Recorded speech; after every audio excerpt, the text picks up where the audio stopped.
Ei, gente, tudo bem? Eu sou a Roberta Zampetti e começa agora o podcast Jornada da Longevidade. Eu vou conversar com Daniel Quiroga, que é geriatra do Hospital das Clínicas da UFMG, com especialidade em Alzheimer.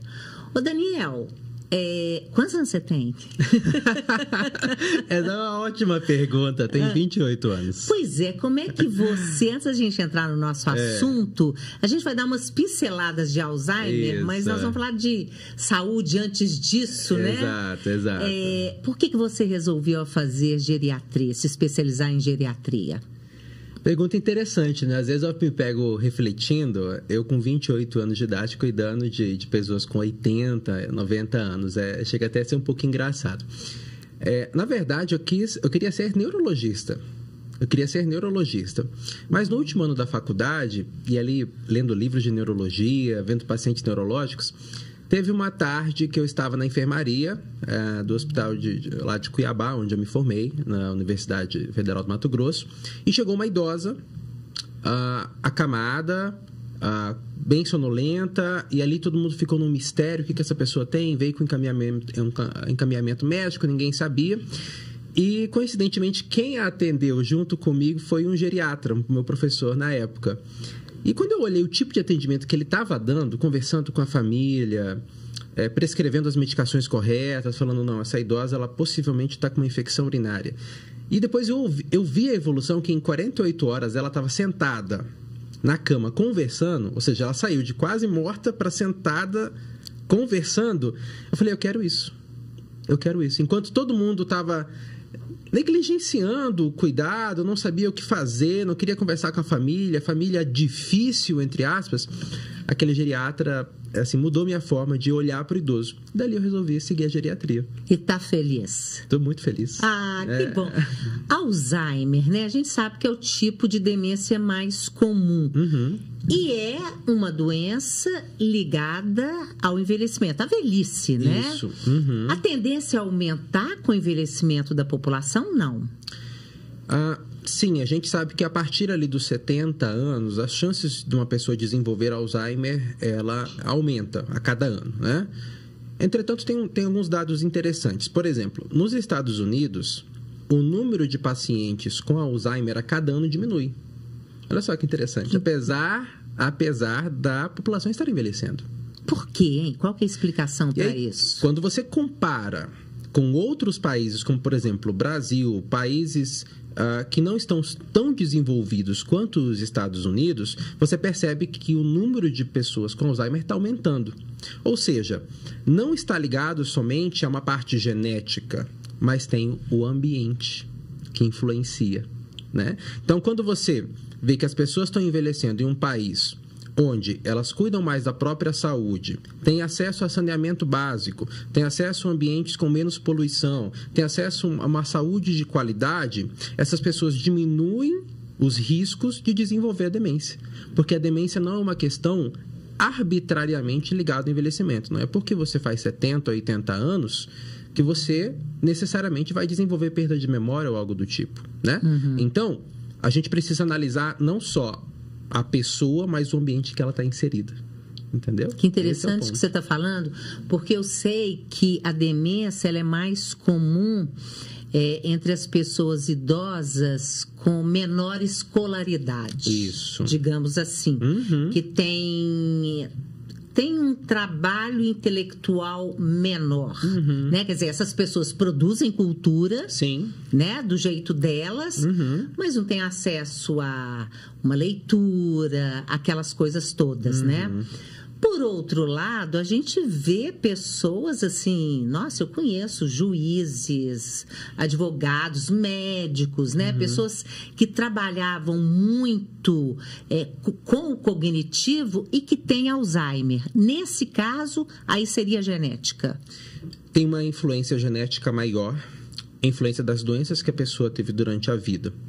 Mas antes da gente falar um pouquinho sobre essas influências, você tocou num ponto muito interessante, que é, você se pergunta, por que algumas pessoas com menos escolaridade acabam desenvolvendo demência, às vezes demência mais cedo ou que avança mais rápido do que uma pessoa que estudou, que se desafiou intelectualmente. Isso. Já se perguntou? Às vezes a gente se pergunta, né? Na década de 80, um pesquisador, não vou me lembrar do nome agora, ele fez um estudo que ficou famoso chamado como Estudo das Freiras. Ele foi num convento onde tinham cerca de 700 freiras. E a cada ano ele fazia testes cognitivos em todas as freiras. E tinha uma que chamava a Irmã Mary, que ela com 101 anos, os testes cognitivos dela eram muito bons. Fato é que, quando essas freiras morriam, pegavam-se o cérebro delas e examinavam para ver se tinha alguma doença, como, por exemplo, Alzheimer. E percebeu-se, olha o dado que interessante, que as freiras que possivelmente tinham maior reserva cognitiva, elas, mesmo tendo doença no cérebro, lá no microscópio, elas não tinham sintomas.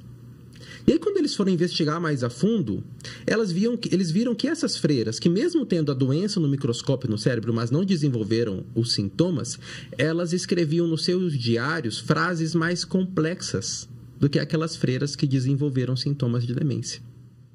Então, a gente trabalha hoje um conceito de reserva cognitiva. Sim, é muito interessante. É mais isso. abrangente do que a escolaridade. Sim. Porque a gente sabe que estudar, a educação formal, ela é uma parte da reserva cognitiva. Então, você, com uma alta reserva cognitiva, e qual que é o conceito de reserva cognitiva? É o conjunto de desafios, o conjunto de tarefas que você atribui para o seu cérebro para ser trabalhado ao longo dos anos. E aí eu costumo dar... Eu posso continuar? Sim. Então, eu costumo dar 2 exemplos para a gente ficar prático, né? Por exemplo, eu tenho a Dona Maria, que mora no interior de Minas, dona de casa, estudou 2 anos durante a vida e sempre cuidou ali da sua casa, da sua rocinha, com o seu fogão de lenha. Eu tenho a outra, a Dona Joana, mesma idade, também não tem doenças, mas que resolveu abrir um negócio aos 65 anos de idade.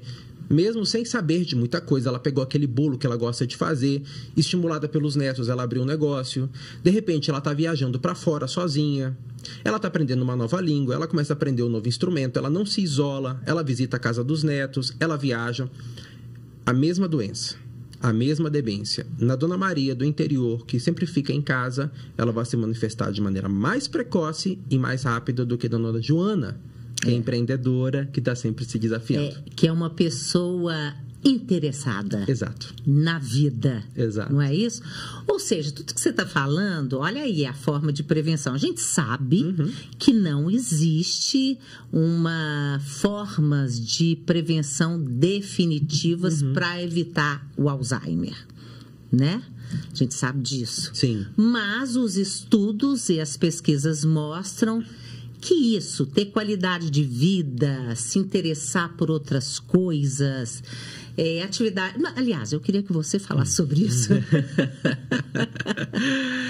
É um conjunto de fatores, né? Por que a gente até hoje, por exemplo, não teve a cura do Alzheimer? Porque o Alzheimer não é só uma questão de um problema só.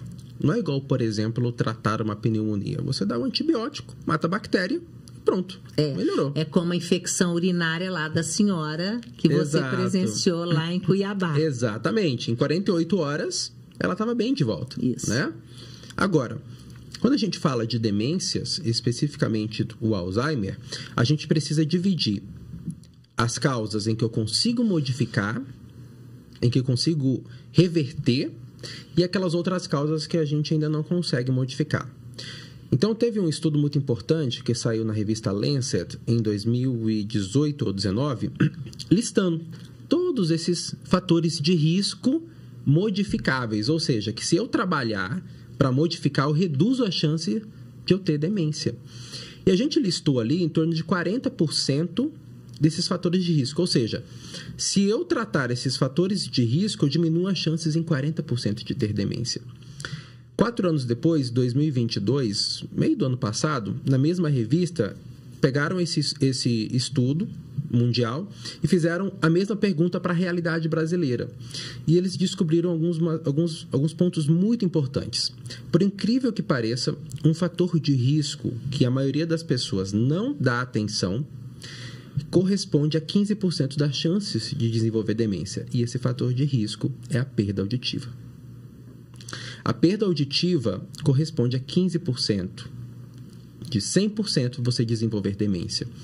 Outros fatores de risco: a hipertensão não tratada, o sedentarismo. A questão do óculos, não tem isso? Eu vi esse estudo. Sim. Porque é a questão da audição e eu vejo muito. É legal você falar disso, porque eu vejo principalmente homens. Sim. São pessoas que estão perto de mim, né? Sim. Que já não estão ouvindo bem e não querem, já fizeram o exame, deu perda auditiva, não coloca o aparelho, porque é a mesma coisa de usar bengala, achar, não, vou usar bengala, vou ficar parecendo velho, até parece que tem jeito da gente despistar, né? Não tem jeito, é muito melhor do que você cair, né? E óculos, você vai para um supermercado, vai para uma farmácia, não leva o óculos, chega lá, fica pedindo pro vizinho, olhar para a pessoa que está do lado e tal. Não tem isso? Rola um preconceito, né? Rola não só o preconceito, mas não aceitar, né, algumas limitações que a idade nos impõe, né? Eu acho que assim, envelhecer, não cheguei lá ainda, mas não é uma coisa arbitrária, né? Não. Fez 60 anos, você agora... Não. As coisas se limitam, não é assim que funciona. Não, mas, aqui essa questão de 60 anos é mais uma coisa de organização, de legislação e tudo, né? Exato, mais uma coisa de legislação. E envelhecer também é sobre algumas limitações. A questão auditiva é uma delas, para mais ou para menos. Eu conheço pessoas de 82 anos de idade que não têm nenhuma limitação auditiva. Eu entrevistei agora uma senhora, já gravei, não editei o programa ainda, 104 anos de idade. Escuta tudo. Não usa aparelho. É impressionante.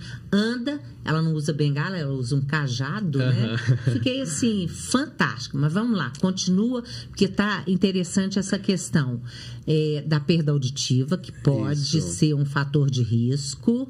O sedentarismo. As doenças não controladas. Né? Hipertensão, alta, diabetes, doenças inflamatórias, né? Agora, uma coisa interessante... Quais doenças inflamatórias? Por exemplo, a artrite reumatoide é uma doença inflamatória, infecções repetidas, internações, ou seja, coisas que vão fragilizando o corpo, né? De maneira geral. E a gente sabe que o isolamento social, junto com a depressão, também tem uma forte influência nisso. E a gente lembra do Covid. Né? Da pandemia. A gente lembra da pandemia. Claro, todo mundo estava enfrentando o desconhecido, né? Era um vírus que ninguém sabia o tratamento correto, como se multiplicava, como se espalhava. E aí a gente cometeu, não vou dizer excessos, porque naquela época a gente não sabia, mas hoje a gente vê que, por um lado, a gente estava protegendo contra o vírus e, por outro lado, a saúde mental das pessoas idosas estava piorando. Verdade. Né? Verdade. Então, ficou o vovô e a vovó isolados num apartamento. Então, não tinha contato social. Não tinha relacionamento. Então, cognição não é só fazer caça-palavras. Aliás, está muito longe de ser só isso. Com certeza. Né? E de aprender uma outra língua, né? Claro. Eu gosto de falar assim, todo mundo, tem que aprender inglês. Eu falei, gente, então vamos aprender primeiro a falar o português. Direito, né? Tipo isso. É exatamente isso, né? E aí... o isolamento social prejudicou muito. A percepção, quando a gente vê no consultório, é que as pessoas falam assim: antes da pandemia, papai era assim, depois da pandemia, papai piorou muito. Então, tá claro isso pra gente na prática, né? Então, isolar-se não é bom. Isolar-se não é bom. E hoje a gente tem muita tecnologia para nos ajudar, né? Qualquer coisa que você quiser, você pede pelo celular. Isso, por um lado, é bom, mas, por outro lado, eu fico muito preocupado. Porque você consegue tudo na palma da sua mão. Você não se relaciona com outras pessoas. E a gente tem uma área da cognição chamada cognição social. Como que eu converso? Eu preciso do outro para me desenvolver também. Então, quando eu me isolo, eu perco esse tipo de desenvolvimento. Eu posso até ler, eu posso até fazer uma palavra cruzada, mas o meu vocabulário começa a ficar mais pobre. A minha articulação de ideias começa a ficar mais pobre, né? A emoção começa a ficar mais pobre, né? Porque conviver com o outro, com os outros, é muito interessante. A troca de ideias, acho que é fundamental pra gente, né, Daniel? A gente foi feito para viver em grupo, né? A gente foi feito para viver em coletivo. Eu preciso de você. Essa troca de ideias que a gente está tendo aqui, né? Então, por outro lado, o que está causando esse isolamento social? Passamos pela pandemia, agora não tem porquê, né, a gente ter esse isolamento, não precisa mais.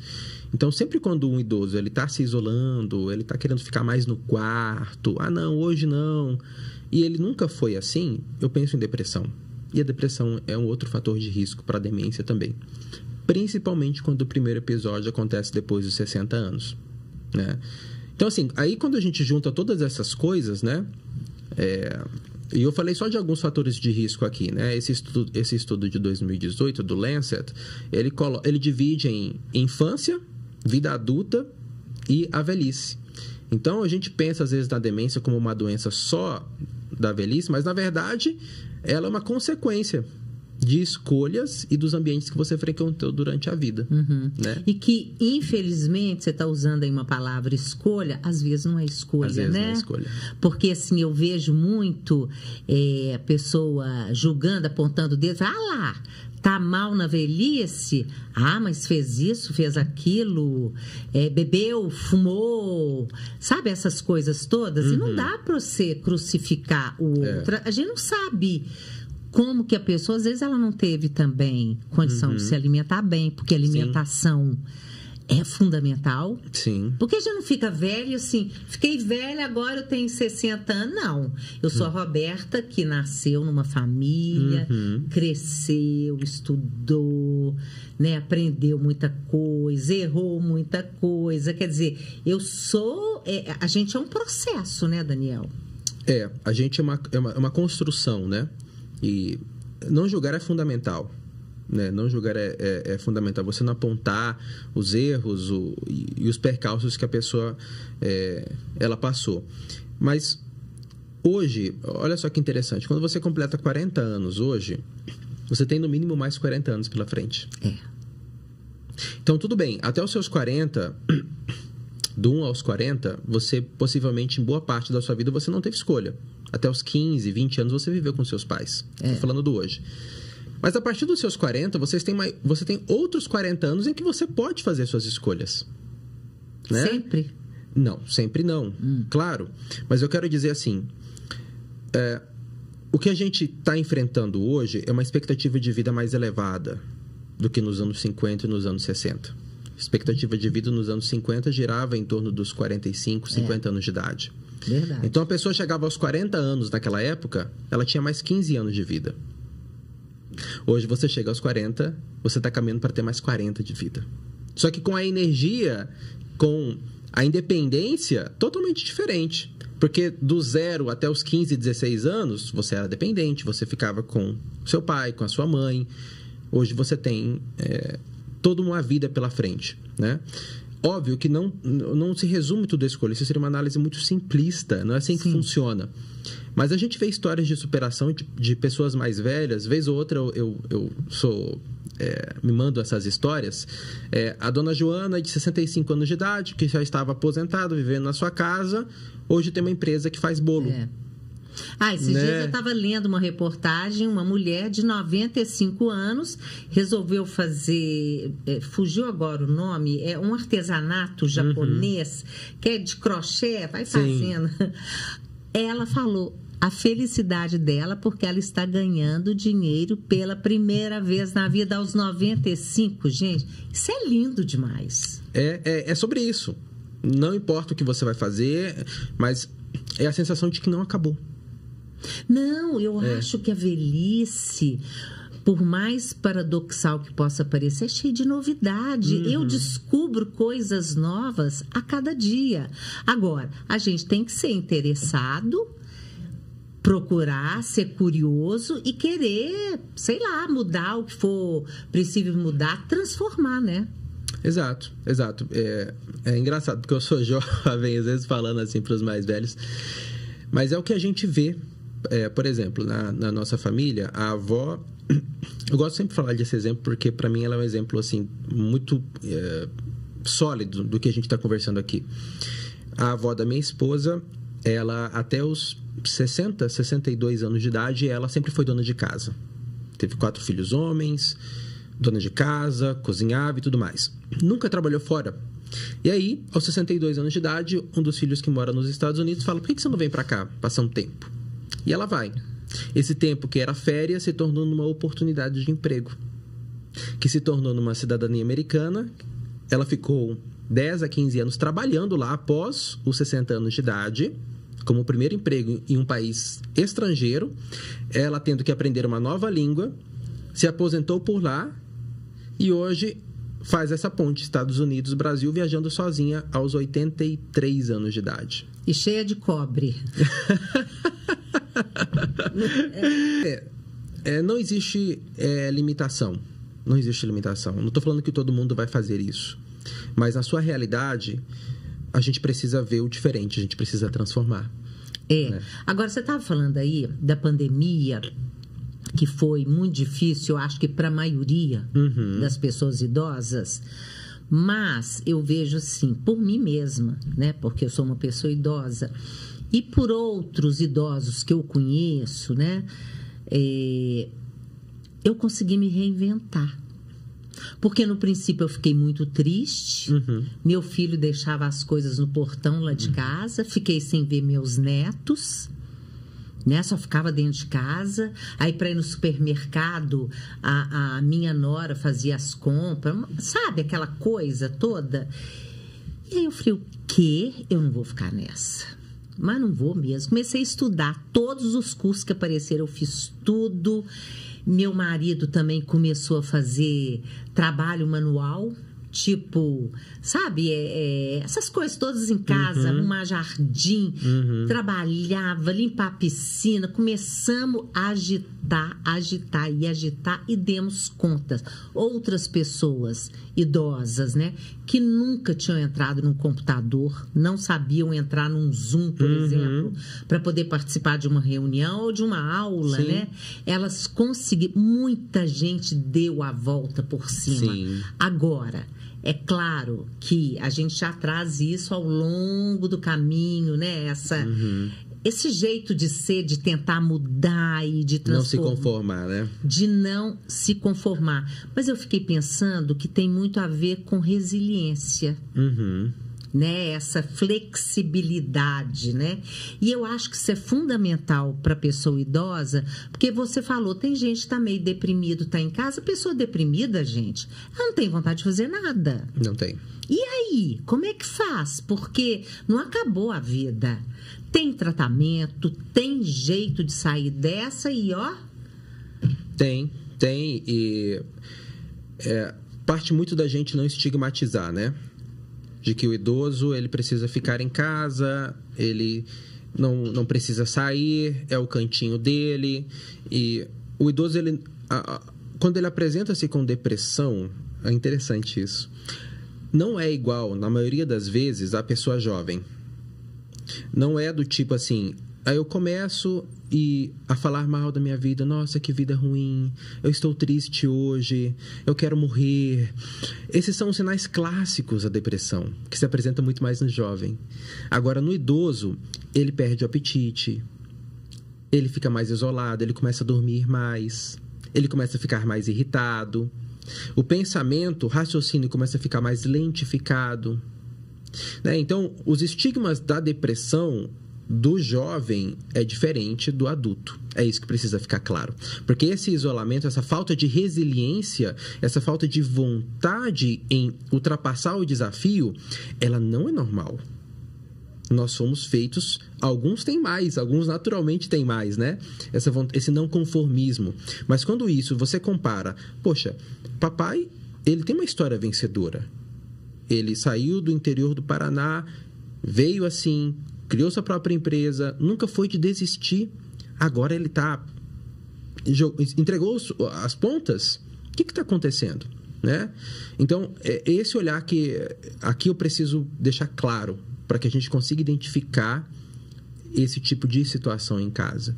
Quando o idoso está entregando as pontas, ele está ficando isolado, ele está ficando mais irritado, a gente não pode exigir dele. Não, você não pode ficar assim, que eu vejo muito. Não, demais. Você assim, não pode que ficar preguiça, assim. Não quer fazer nada. Que teimosia. Justo. Né? Por que você não faz... Aí começa a comparação. Por que você não faz igual a titia, que está viajando? Aqui, comprei passagem para você. E às vezes... é uma questão de falta de um tratamento adequado. Ai, gente, a comparação mata a gente. Agora, como que as pessoas... Porque o próprio idoso não dá conta. Porque às vezes você quer, você fala assim, meu Deus, eu preciso fazer alguma coisa, né? Eu preciso de agitar, eu preciso de dar movimento à vida. Eu acho que é isso, é movimento. À vida, né? Uhum. Mas... eu não consigo, né? Como é que as pessoas que estão por perto devem agir, na sua opinião? Porque não adianta obrigar, não, você vai. Não é assim, né? Como é que hein, que a gente trata essas situações? Eu acho que ouvir é o primeiro passo, sabe? Quando a gente quer fazer o bem por uma pessoa... eu sinto que às vezes a gente acaba colocando como é que é o ditado? Carro na frente dos cavalos, né? Dos bois. A vontade de querer ajudar é tão grande que a gente pega o nosso background, o nosso contexto de vida e tenta encaixar para o outro. Se nós somos uma pessoa agitada, às vezes a gente quer propor coisas mais agitadas para quem sempre foi calmo, né? Se a gente gosta de determinada coisa, a gente quer propor a mesma atividade. E eu acho que com o idoso, se a gente começar com o básico, dando tempo de qualidade, a gente já vai ver resultado. O que é tempo de qualidade? É você separar um tempo da sua semana para ou ligar, para ou estar junto, ou ouvir. Porque é interessante, né? Essa questão de envelhecer, ela varia muito de cultura para cultura. No livro Mortais, do Eito Gavandi, ele fala muito isso. E, por exemplo, na Índia... onde ele cita que os chefes de família, os de mais idade, as pessoas idosas, elas são uma fonte de sabedoria, né? As pessoas param para escutá-la. Na nossa cultura ocidental, as pessoas idosas elas vão sendo jogadas para escanteio. Então, eu percebo que a gente vai perdendo esse tipo de relacionamento com os idosos. Eles deixam de ser ouvidos para apenas... a gente impor o que é certo, o que não é certo. E quando a gente fala de ajudar, eu acho que não adianta a gente começar impondo alguma coisa. O primeiro passo é a gente dar tempo e ouvir. Então, você vê classicamente, quando você pega o seu avô, sua avó, para dar uma volta, para tomar um café, leva um pão, leva um café para tomar na casa deles, como é que foi o seu dia? O que você está gostando de fazer? Como é que é a sua rotina? Deixa falar. Aquilo ali vai... criar um sentimento de que, poxa, estão me ouvindo, eu ainda sou importante para essa família. Isso. Entendeu? Então, quando você paga o plano de saúde, dá um presente, são coisas que você gastou dinheiro, são coisas tangíveis, é algo bom que você está fazendo. Mas o intangível, o tempo de qualidade, o ouvir, o passar na casa, o tomar um café juntos... o afeto, né? O afeto, né? Isso é tão importante quanto, às vezes, até mais. E você vai estar fazendo um bem para essas pessoas. A partir daí, você começa a ouvir os desejos, os valores. E aí você começa a pensar, a bolar em coisas mais concretas. Entendeu? Ah, gente, envelhecer é bom. Envelhecer é ótimo. Não é? Eu ainda vou chegar lá. Não, mas é porque quem não envelhece é porque morre antes. E a vida é tão boa, não é? A vida é ótima. Agora, Daniel, eu faço parte de grupos, né, de pessoas... que estão a partir dos 50 anos de idade, né? Pessoas já estão pensando assim, nossa, onde que eu vou morar? Onde que eu vou morar? Às vezes tem um filho que mora fora do país, ou o filho é muito ocupado, a filha, quer dizer, cada um tem a sua vida. Essa é a verdade, e a gente tem que respeitar isso, né? E as pessoas, onde é que eu vou morar e tal? Onde vamos morar na velhice? É uma ótima pergunta, né? Porque a gente envelhece, a gente muda os hábitos, o núcleo familiar vai diminuindo e aquela casa enorme continua, né? Aquele apartamento grande continua. E a gente começa a perceber de que, o nosso país está envelhecendo, mas as soluções não envelheceram ainda. As soluções de casa, de apartamento, isso é uma coisa que é um campo ainda que está sendo explorado. Né? As pessoas estão percebendo que elas construíram casa, foram para apartamentos grandes, pensando nos 3, 4 filhos que tinham, e ao final da vida vão ser só ela e o marido, ou ele e a esposa. Então, elas começam a dar valor não para o tamanho, não para a opulência, mas para a funcionalidade, para a segurança e para a acessibilidade. Então, o futuro, ou até mesmo o presente, é por aí. Se você perguntar para essas pessoas, comparar, se eu te fornecer um local onde você vai ter acessibilidade, não vai ter poluição, porque a poluição é um fator de risco para a demência também. Eu até, aspas aqui, eu estava lendo alguns estudos dizendo como quando a gente está perto de área verde, de áreas verdes e tudo, como é que... Quer dizer, gente, acho que nem precisava de estudo para isso, né? Tem coisas que não precisa mesmo. Não precisava, mas é porque tem dados, aí eles colocam para deixar brancos, o preto no branco, né? Eles colocam população, poder aquisitivo, isso. Como é que foi o envelhecimento e tal. Então, dizendo isso, como que você... posterga, podemos dizer assim, o envelhecimento, e eu acho que deve servir também para aquelas ações que você estava falando do Alzheimer, né? As formas que a gente pode ter Alzheimer e estar bem, ou jogar ele lá para frente, né? Sim. E tudo mais. É isso mesmo também, né? É isso mesmo. A gente sabe que a poluição é um fator de risco para a demência, não só Alzheimer, mas para todo tipo de demência. E saiu um estudo também recentemente, ano passado, foi esse ano, de Harvard, mostrando que as cidades com mais poluição têm maior índice de demência, né? Então, quando você vai para um lugar onde a poluição é menor, onde você tem acessibilidade, o estresse emocional, que libera cortisol, que deixa o seu batimento cardíaco mais acelerado, que inflama mais o seu corpo, quando você vai em um lugar menos estressante... Tudo isso colabora para você ter uma velhice melhor. Agora, que não seja porque eu conheço, assim, casais já de idosos que resolveram. Eu vou morar, nós vamos para um sítio. Aí fica lá, aquele casal sozinho naquele sítio, não tem vizinho ao lado. Isso é legal. Eu não teria coragem, eu morro de medo de passar mal. Não tem ninguém para me acudir. A gente precisa interagir uns com os outros. Não tem jeito. Daí eu acho que veio um pouquinho da cultura do rabugento, né? Pessoas mais isoladas, que quando eram visitadas por familiares, estava mais impaciente, estava mais irritado, mudou o comportamento. Ou seja, viver isolado, você vai virar literalmente homem das cavernas. Você não vai saber mais falar com outras pessoas, a sua cognição social ela vai cair, né? Então, uma moradia inteligente, ela precisa unir também o relacionamento com outras pessoas. Convivência, né? Eu cresço quando eu me relaciono com outras pessoas. Quando eu me isolo, eu não me desenvolvo, né? E o cérebro, ele não tem idade para parar de desenvolver. Eu preciso me desenvolver cada vez mais. Com certeza. Você acha, já existe hoje uma tendência, né? No mundo, Estados Unidos é muito, né? Impressionante, né? De moradias coletivas, quer dizer, lugares tipo condomínios, alguma coisa assim, onde as pessoas moram lá, se relacionam, às vezes comem juntas, né? Vão praticar esporte. Você acredita nessa tendência no Brasil também? Acredito nessa tendência. É claro que a gente está começando a envelhecer agora, os desafios são maiores.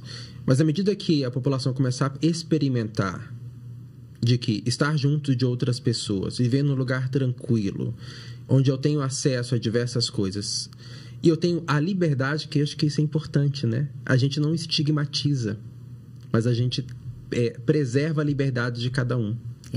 Não é? Você tem o seu lugar, você tem o seu jeito, você recebe quem você quer, você sai a hora que você quer, e ao mesmo tempo você tem um suporte para as limitações que a velhice pode dar.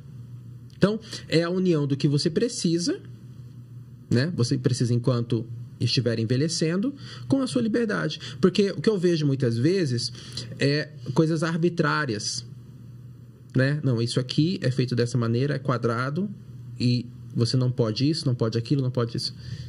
Mas o envelhecimento, ele precisa preservar a liberdade e a individualidade de cada um. Então, a gente tendo uma solução desse tipo, com certeza é o futuro e é o presente. Com certeza. E presente, viu? Porque nós já somos cerca de 34 milhões de brasileiros com mais de 60 anos de idade. Ou seja, hoje é 14% da população. 14%. É gente que não acaba mais, né? Exato. É só andar pela rua, gente, prestar atenção. Tem muito as cabeças prateadas, né? Alguma coisa que eu não te perguntei que você gostaria de dizer? Olha, não pensei em nada aqui agora específico, mas eu gostaria que esse tipo de iniciativa fosse mais frequente. A gente falar sobre envelhecimento, não só quando a gente fala sobre doença, né? A gente falar do envelhecimento de maneira mais propositiva, como você está fazendo. Né? A gente pensar em coisas positivas, a gente tirar o estigma de que envelhecer é doença, envelhecer é só dependência. Não, envelhecer não é só essas coisas. Na verdade, quando a gente pega a quantidade de pessoas idosas no Brasil, não é a maioria que são dependentes. Não, nós temos cerca de 20%, 25% de pessoas idosas que precisam de algum tipo de ajuda. Exato. Né? Mas a maioria tá aí, ó. Estamos na área, gente. Exato. Então, a gente precisa ter discursos como esse, propositivos, conversas. Então, quanto mais a gente tiver isso, melhor. Viva a velhice, eu acho. Obrigada, viu? Por nada. Tudo de bom. Adorei te conhecer. Adorei também. Gente, até a próxima.